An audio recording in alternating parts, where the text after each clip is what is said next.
হরে কৃষ্ণ। শ্রীমদ্ ভগবদ্ গীতার অষ্টাদশ অধ্যায় মোক্ষ যোগে ২৬ নম্বর শ্লোক।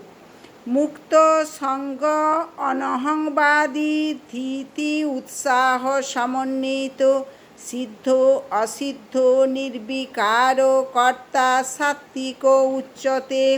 অনুবাদ: সমস্ত জড় আসক্তি থেকে মুক্ত, অহংকার শূন্য, ধৃতি ও উৎসাহ সমন্বিত এবং সিদ্ধি ও অসিদ্ধিতে নির্বিকার এরূপ কর্তাকেই সাত্ত্বিক বলা হয়।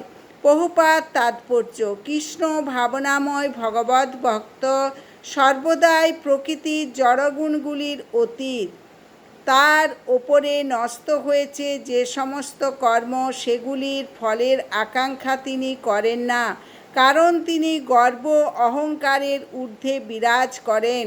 তবুও সেই কাজটি সুষ্ঠুভাবে সম্পন্ন না হওয়া পর্যন্ত তিনি সর্বদাই উৎসাহ নিয়ে কাজ করে চলেন। যে দুঃখ দুর্দশা বাধা বিপত্তির সম্মুখীন তাকে হতে হয়, তার জন্য তিনি দুশ্চিন্তা করেন না। তিনি সর্বদাই উৎসাহী। তিনি সফলতা বা বিফলতা কোনোটিরই পরোয়া করেন না। তিনি সুখ ও দুঃখ উভয়ের প্রতি সমভাবাপন্ন।